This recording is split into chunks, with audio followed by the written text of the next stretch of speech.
하나님 앞에 구별하여 드린 예물을 연락해 주십시오. 예물이 주님 나라에 쓰여질 때 하나님 영광 드러나기를 바라며 드리는 손길, 가정, 생업 위에 하나님 함께 하시고 새벽 이슬 같은 하나님의 복이 저들의 삶 속에 가득하게 임하기를 간절히 원합니다. 예수님 이름으로 기도하옵나이다. 아멘. 하나님의 은혜 가운데 여러분 맞이한 또 한 주간의 삶이 행복하기를 주의 이름으로 축복합니다. 사람이 누구를 만나느냐가 참 중요한데 제가 지난주에 설교하면서 여러분이 눈치챘는지 모르겠는데 바티칸 박물관 천장에 그려진 그림이 제목이 뭐라 그랬죠? 천지창조. 누가 그렸다고요? 다빈치가 그랬다 그러는데 오류였어요. 미켈란젤로가 그랬다고 그러네요. 제가 다빈치라 그러는데 어떤 분이 나한테 귀뜸을 해주더라고. 아닌데 그분을 안 만났더라면 여러분은 다 속았지 저한테. 자, 헬렌 켈러라고 하는 사람이 다중장애자였죠. 앞을 못 보고 말을 못하는 다중장애자인데 그 예경 설리번이라고 하는 선생님을 만났기 때문에 그가 그 장애를 극복하고 여러 가지 어려움 속에서 빛나는 그런 삶을 살 수가 있었죠. 오늘 성경에 보게 되면 인생의 가장 비극적인 삶의 모습을 가진 한 여인이 그리스도를 만남으로 그 삶이 찬란하게 변화되는 그런 내용을 보게 됩니다. 수가성 우물가에서 예수님이 한 여인을 만났습니다. 사마리아 수가성. 이 여인은 무려 시집을 5번 가고 지금 살고 있는 남편은 내 남편이 아니다 그랬어요. 얼마나 삶이 기구했습니까? 예수님 만나면 변화됩니다. 어떤 사람도 그리스도 예수님 만나면 달라지게 돼 있습니다. 그런데 여인이 예수님을 만난 게 아니고 예수님이 여인을 만나 주신 겁니다. 여인은 예수님 알지도 못했습니다. 그런데 예수님이 그 우물가를 찾아가셨죠. 사마리아 그러게 되면 유대인들은 사마리아를 지나가지 않습니다. 갈릴리 지역에서 예루살렘으로 올라갈 때 중간 지역에 사마리아가 있는데 사마리아를 통행하기 싫어서 이렇게 비켜서 우회해서 가는 것이 유대인의 상례입니다. 왜 그런가 하면 유대인들에게 있어서 사마리아 사람들은 어제 말로 하면 재수 없는 사람들, 만나면 안 될 사람들, 또 사마리아 사람들도 그러기 때문에 유대인을 만나면 매우 기분이 나빠지는 사람들. 그런데 예수님은 그 제자들과 더불어 예루살렘으로 가시는 길에 의도적으로 사마리아를 통행하게 됩니다. 그리고 수가라는 마을의 우물가에서 그 여인을 만나시게 되죠. 그러니까 누가 누구를 만나 주신 겁니까? 예수님이 여인을 만나 주신 거죠. 그리고 예수님께서는 적극적으로 그 여인에게 자신이 그리스도라고 하는 사실을 보여주기를 시작합니다. 처음에 여인과 예수님이 만났을 때에는 여인이 예수님에 대해서 적개심을 드러냅니다. 물을 기르러 온 여인에게 예수님이 이렇게 말합니다. 나에게 물을 좀 달라. 그러니까 금세 여인이 안색이 싹 변하면서 아래 위로 훑어봅니다. 당신은 유대인 남자인데 어떻게 유대인 남자가 사마리아 여자 나에게 물을 달라 그런 말을 할 수가 있느냐? 이렇게 토끼를 품고 달려듭니다. 그런 여인이 결국은 예수님을 만나게 되잖아요. 왜? 예수님의 대화를 통해서 조금씩 그 여인의 마음을 열어갑니다. 그리고 마지막에 예수님이 그리스도의 모습을 그에게 보여주고 여인은 드디어 그리스도 예수님을 만나게 되어졌다 하는 것입니다. 여러분, 우리가 이 말씀 속에서 깨닫는 것은 누구든지 그리스도를 믿는 건 하나님의 은혜로만 되는 겁니다. 우리가 믿고 구원받는 것은 오직 하나님의 은혜의 역사다. 할렐루야. 그래서 에베소서 2장 8절과 9절의 말씀을 함께 봅니다. 짠! 너희는 그 은혜에 의하여 믿음으로 말미암아 구원을 받았으니 이것은 너희에게서 난 것이 아니요 하나님의 선물이라. 행위에서 난 것이 아니니 이는 누구든지 자랑하지 못하게 하려 함이라. 한 곳 더 볼까요? 고린도전서 2장. 고린도전서 2장 시작. 기록된 바 하나님이 자기를 사랑하는 자들을 위하여 예비하신 모든 것은 눈으로 보지 못하고 귀로 듣지 못하고 사람의 마음으로 생각하지도 못하였담과 같으니라. 오직 하나님의 성령으로 이것을 우리에게 보이셨으니 성령은 모든 것, 그 하나님의 깊은 것까지라도 통달하시느니라. 보세요.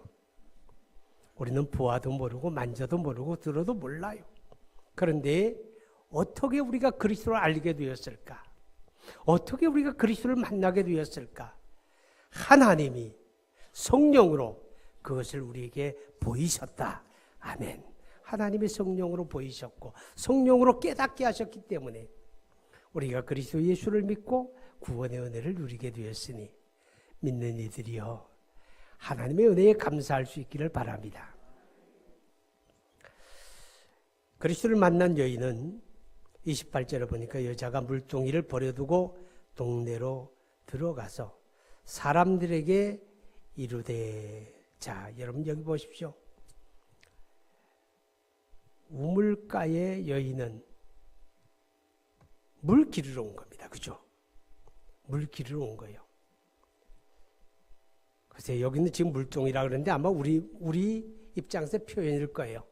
그 당시 유대인들은 보통 이제 항아리보다는 이 물 기르러 갈 때는 이 가죽 부대라고 합니다. 물 담는 가죽 그릇을 가지고 가서 그걸 이제 등에 치거나 옆구리 이렇게 끼고 거기다 물을 담아가지고 이제 옮겨오는 이제 그런 그릇이라고 합니다. 그런데 어쨌든 물 기르러 온 거잖아요. 물 길러 왔다 누구 만난 거예요? 예수님 만난 거예요. 구원의 주님 만나는 순간에 여인이 자 보세요. 물동이 팽개쳐버리고 어디로 갑니까? 두 주먹 불 꾼치고 마을로 달려 들어가는 거예요. 그리고 사람들에게 외쳐요. 거리에 무슨 사람들이 그 시간에 있겠어요? 어쩌면 막 대문을 두드리면서 여러분 보세요. 여러분 내 말 들어보세요. 내가 누구 만난지 압니까? 여러분 내가 누구 만난지 아세요? 내가 지금 예수님 만난 거예요. 그리스도 그분을 만난 거예요. 이렇게 지금 외치더라. 그런 말입니다. 예수님 만난 이 여인은 우선순위가 바뀌어진 겁니다. 물이 우선이 아닙니다. 먹는 게 우선이 아닙니다. 예수를 전하는 게 우선이었습니다. 예수를 믿고 구원받은 사람은 누구나 다 우선순위가 바뀌어지게 돼 있습니다.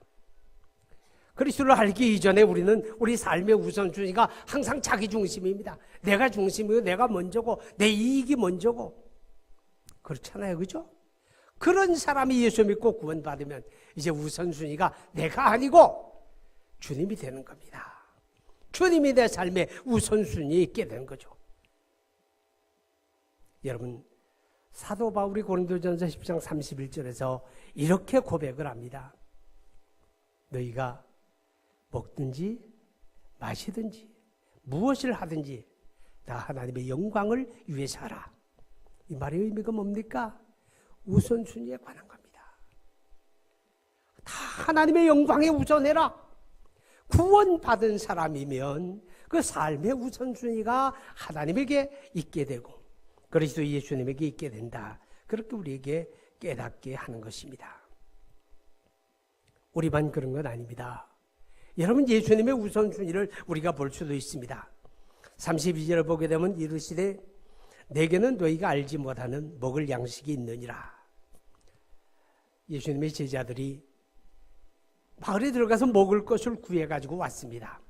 그리고 예수님에게 드리면서 잡수세요 이렇게 말씀을 하니까 예수님이 아니야. 내게는 너희가 알지 못한 다른 양식이 있다. 나의 양식은 나를 보내신 이의 뜻을 온전히 이루는 이것이다. 그렇게 말씀을 하죠. 여러분, 사람의 욕구 가운데 가장 강력한 욕구가 뭐예요? 먹는 거잖아요. 그죠? 배가 고프면 만사가 귀찮아집니다. 배가 고프면 가장 아름다운 사람의 이야기도 짜증나게 되잖아요. 그죠? 뭔 말이 저렇게 길어. 괜히 짜증 부리잖아요. 그런데 예수님은 그 먹는 것보다 더 우선되는 게 뭐냐? 나를 보내신 아버지의 뜻을 온전히 이루는 이것이다. 이렇게 말씀을 합니다. 그렇습니다. 예수 믿고 구원 받았습니까? 그러면 삶의 우선순위가 바뀌어지는 것이다. 그리고 오늘 29절을 보니까 내가 행한 모든 일을 내게 말한 사람을 와서 보라. 이는 그리스도가 아니냐 하니. 여러분, 여인이 마을에 들어가서 사람들에게 누구 자랑합니까? 예수 자랑하는 거예요. 나 예수 만난 거야. 나 그리스도 예수를 만난 거야. 이렇게 말합니다.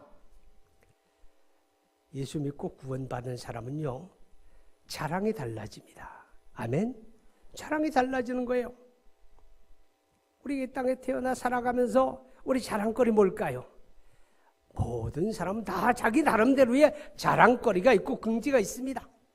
근데 그 자랑거리가 되게 다 눈에 보여지는 거잖아요. 그죠? 저 사람보다 내가 더 멋진 것을 가졌다. 저 사람이 갖지 못한 것을 내가 소유했다. 뭐 자기 인물, 자기 학벌, 뭐 자기 돈, 뭐 이런 것으로 이제 자랑하잖아요. 자랑할 만 하잖아요. 그죠? 그런데요, 예수 알기 전에는 그게 다 우리의 자랑거리였습니다. 예수 알고 나면, 예수 만나고 나면 그 자랑거리가 달라지는 겁니다. 어떻게 달라집니까? 나의 자랑은 예수밖에 없는 거예요.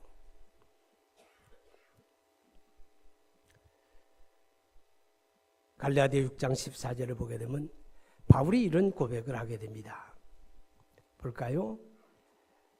안 뜨네. 바울은 자랑합니다. 나의 자랑은 예수의 십자가밖에 없다. 누구의 자랑은? 나의 자랑은 예수의 십자가밖에 없다. 여러분, 왜 그럴까요? 바울이 자랑할 거리가 정말 없는 사람인가요? 아닙니다. 바울은요, 누구보다 자랑거리가 많은 사람이었죠. 유대인 가운데 율법을 가장 정통적으로 지켜가는 바리새파에 속한 사람이고, 그리고 그는 당대의 가장 유명한 선생인 가말리엘의 문화생이고, 그리고 그는 태어나면서부터 당시에 로마의 시민권을 가진 사람으로 태어난 사람이고, 누구보다 자랑거리가 많은 사람이에요. 그런데 그 바울이 어느 날 그리스도 예수를 만나고 나서 그는 이런 고백을 합니다. 여러분, 내가 이전까지 이런 것들이 다 나의 자랑이었습니다. 내가 얼마나 사람들에게 이런 거 자랑하고 의시됐는지 모릅니다. 그런데 이제는 이 모든 것이 나에게는 배설물 같은 것입니다. 아무 쓸모도 없고 아무 자랑거리가 아닙니다. 오직 나의 자랑은 나를 위하여 십자가에 피 흘려 죽으시고 부활하신 그리스도, 그분만이 나의 자랑입니다. 할렐루야. 우리가 예수 믿고 구원받은 사람은 이렇게 자랑거리가 달라지게 된다 하는 것입니다. 여인이 마을에 가서 예수님을 증언하는데 말이에요. 여러분 들어보세요.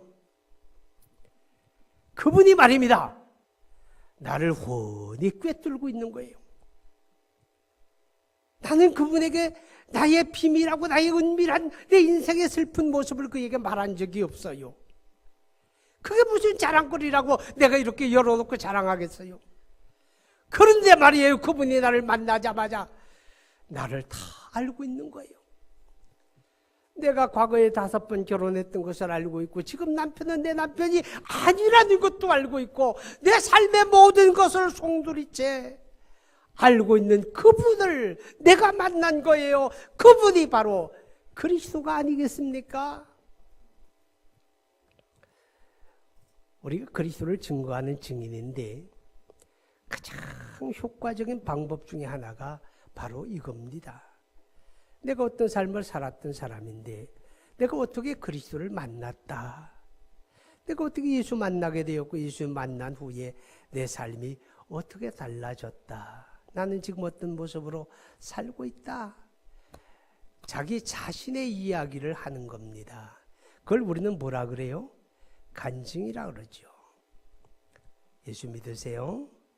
이렇게 이야기하는 것도 중요하지만 그거보다 내가 어떤 사람이었는데 어떻게 예수 믿었고 내가 어떻게 달라졌습니다. 내가 지금 이렇게 살고 있습니다. 바로 이것을 이야기하는 것이 가장 효과적인 복음 증거의 방법이다 라고 하는 것입니다. 자, 이렇게 말하는 이 여인에게는 그 마음속에 뭔가 주체할 수 없는 뜨거운 감동이 있는 겁니다. 뜨거운 감격이 있는 겁니다. 아주 밋밋한 마음, 싸늘한 마음으로 물기르러 왔던 여인이 그냥 그런 마음으로 물통에 버려두고 마을에 가서 얘기하겠습니까? 뭔가 뜨거움이 올라오니까, 뭔가 놀라운 감동에 사로잡히니까 물통에도 버려두고 마을에 가서 막 사람들이, 그 사람들이 누구예요? 자기 멸시하는 사람들이에요. 손가락질하는 사람들이에요. 상대도 안 하는 사람들이에요. 그들을 막 찾아가서 이야기하잖아요. 무엇이 그렇게 말합니까? 감동이에요. 감격이에요. 그 어디서 나오는 겁니까? 로또 맞아서 그렇습니까? 아니잖아요. 그리스도 예수를 만났기 때문에. 아멘. 여러분 믿고 구원받은 사람은요, 그런 감동과 감격을 경험하는 겁니다. 그 감격을 경험하게 하는 게 예수 만남이고 그게 구원의 은혜다. 그런 말이지요. 그 감격이 마음속에 있고 그 열정이 마음속에 있는 게 그게 성령의 충만이에요. 그런 사람들은요, 누가 등 떠밀어서 주를 섬기는 게 아니에요. 그저 자발적으로 움직여가는 거예요. 어제 예수님이 여인에게 야 얘 너 마을에 가서 말해라 그랬나요? 안 했어요. 자발적으로 그냥 물동이고 뭐고 버려두고 뛰어들어가는 거예요. 그 속에 거룩한 열정이, 구원의 감격이 하나님의 성령이 그렇게 하신 거잖아요. 어떤 장로님이 신년도 교육 부서에 대해서 아주 열정을 가지고 있어요. 교육 투자를 해야 한다고. 그런 이야기할 때 어떤 사람은 싸늘하게 그냥 논리적으로 이야기하는데 이분의 마음속에는 뜨거운 게 있더라 그 말이죠. 그 뜨거운 게 어디서 오느냐? 구원의 감격이고 하나님의 성령으로 말미암는 그런 거예요. 여러분이 감격을 경험한 사람은 인생이 그렇게 지옥 같은 인생이 될 수가 없는 거예요. 아무리 살아가는 환경이 힘들고 어렵다고 할지라도 내가 왜 살까? 이게 무슨 인생이야? 오만상을 찡그리고 그렇게 살지 않는다 그 말이죠. 같은 환경과 형편 속에 있을지라도 구원의 감격이 있는 사람은 살아볼 만한 삶으로 하나님이 내게 허락한 뭔가 의미를 알게 되고 그 의미를 찾아서 자기 삶을 살려고 노력하게 된다 하는 것입니다. 35절을 보니까 너희는 넉 달이 지나야 추수할 때가 이르겠다 하지 아니하느냐. 그러나 나는 너희에게 이르노니 너희 눈을 들어 밭을 보라 휘어져 추수하게 되었도다. 그렇게 말씀을 합니다. 여러분 구원받은 사람은요 보는 눈이 달라집니다. 아멘. 보는 눈이 달라지는 거예요. 어떤 눈으로 보느냐가 아주 중요합니다. 사람이 입이 복되어야 하는데 입이 복된 입이 되는 방법은 눈이 복된 눈이 되는 겁니다. 그렇죠? 우리가 어떤 사람들을 볼 때 누구나 사람은 다 장점이 있고 단점이 있는데 항상 남의 단점을 보고 이 사람은 이래서 나쁘고 이 사람은 이래서 쓸모가 없고 이 사람은 이래서 기분 나쁘고 이렇게 말하는 사람들이 있어요. 복될까 안 될까? 복된 입이 아니에요. 근데 그 사람의 입이 그렇게 복되어지지 않는 이유는 뭘까요? 이미 보는 눈이 그렇기 때문에 그런 거예요. 어떤 사람을 보아도 늘 사랑의 눈으로 보고 긍정적으로 보고 그런 사람은 그 입이 늘 긍정적으로 이야기하잖아요. 그렇죠? 그러니까 눈이 복되면 입이 복되어지는 거잖아요. 그리스도인, 구원받은 그리스도인은 눈을 들어 밭을 보라 휘어져 추수하게 되었다. 예수님께서 곡식이 익어서 기다리는 그런 밭을 이야기하는 거 아니에요. 그때에 구원받은 여인이 마을로 달려들어가고 여인의 말을 듣고 사마리아의 사람들이, 수가성의 사람들이 예수 만나겠다고 우물가로 몰려오는 그 광경을 보시면서 눈을 들어 밭을 보라 그랬던 거죠. 자, 여러분, 구원받은 사람은요, 주님이 바라보는 그곳을 함께 바라보는 거, 이게 구원이고 이게 믿음입니다. 믿습니까? 믿는 사람은 예수님이 바라보는 그곳을 함께 바라보는 거예요. 그렇기 때문에 예수님과 같은 방향으로 살아가게 되고 주님을 바르게 따라가는 거잖아요. 믿으면서도 다른 것을 바라보는 경우가 많아요.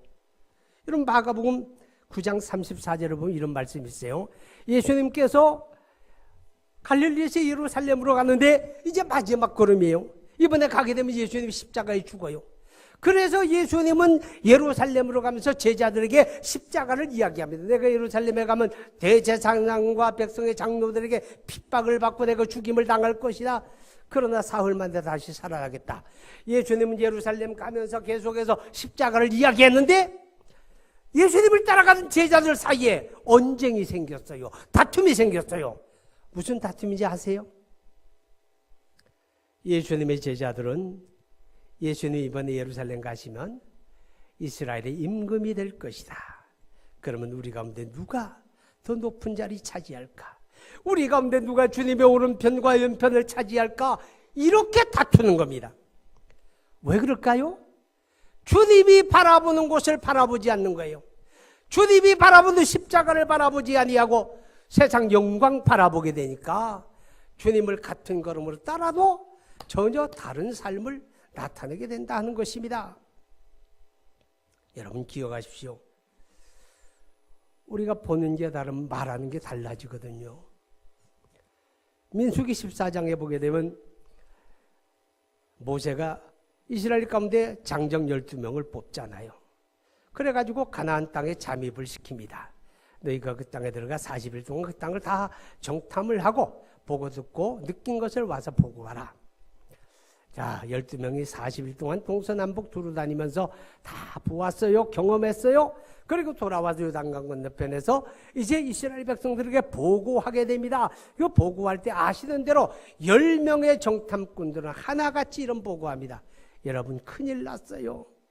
어쩌면 우리가 속았는지도 몰라요. 왜냐하면 그 땅은 우리가 들어갈 땅이 아니에요. 거기 사는 사람들 어떤 사람들인지 아세요? 키가 장대하고 기골이 장대한데 그 사람들에 비하면 우리는 광야의 메뚜기 떼 같은 거예요. 그 땅은 사람을 삼키는 땅이에요. 이렇게 보고 오잖아요. 그러니까 이스라엘 온 백성들이 난리가 났어요. 뒤집어졌어요. 우리가 속았다고 말해요. 그런데 그들 가운데 단 두 사람 여호수아와 갈렙은 여러분 잠깐 진정 좀 하세요. 자, 여러분 진정 좀 하세요. 그리고 내 말 잠깐만 들어보세요. 그러는 거예요. 그리고 하는 말이 여러분 아니에요. 아니에요. 그 땅은 정말 하나님의 말씀처럼 우리가 가서 보니까 젖과 꿀이 흐르는 땅이었습니다. 그 땅은 이미 하나님이 우리를 위하여 차려놓은 밥상과 같았습니다. 들어가서 먹읍시다. 하나님을 고용하지 마세요. 하나님이 우리에게 주셨습니다. 할렐루야. 똑같은 상황을 보았는데 왜 10명의 사람들과 2명의 사람들은 다른 말을 하느냐 그 말입니다. 누가 거짓말한 걸까요? 아니에요. 10명의 사람들은 자기 입장에서 가나안을 보았어요. 내 입장에서 가나안을 보니까 그건 도저히 점령할 수 없는 땅이죠. 근데 여호수아 갈렙은 내 입장이 아니고 하나님 편에서 본 거예요. 하나님 편에서 보니까 아무것도 아니잖아요. 하나님이 준비한 밥상이잖아요.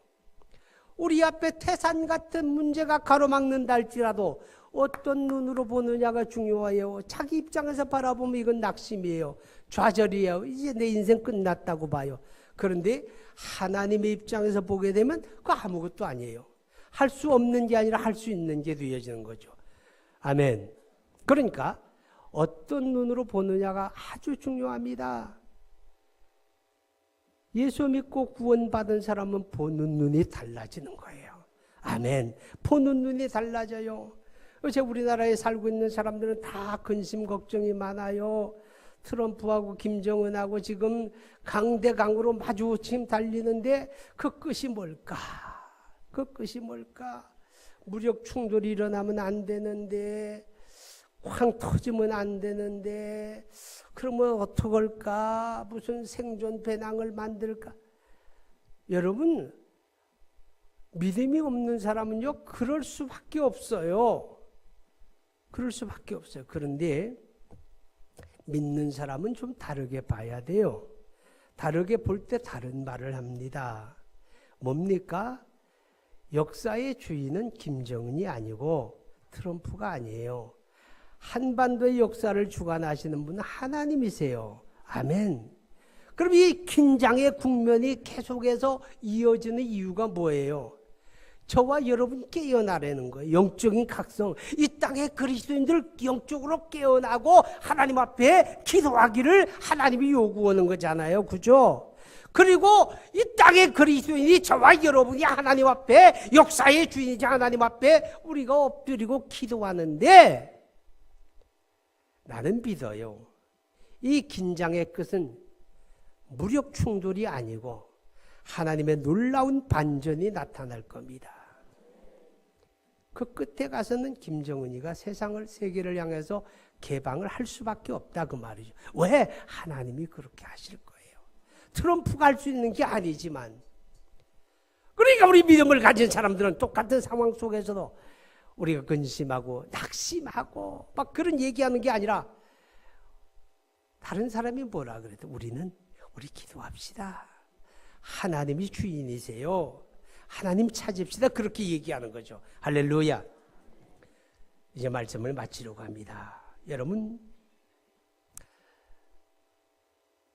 바울이 이런 고백을 했습니다. 고린도전서 9장에 보게 되면 16절 17절에 우리 같이 읽어볼까요? 시작. 내가 복음을 전할지라도 자랑할 것이 없음은 내가 부득불할 일임이라. 만일 복음을 전하지 않으면 내게 화가 있을 것이며 내가 내 자유로 이것을 행하면 상을 얻으려니와 내가 자유로 아니한다 할지라도 나는 사명을 받았노라. 여러분, 사도 바울이요, 내가 복음을 전하고 이렇게 헌신하지만 나 자랑할 게 없어.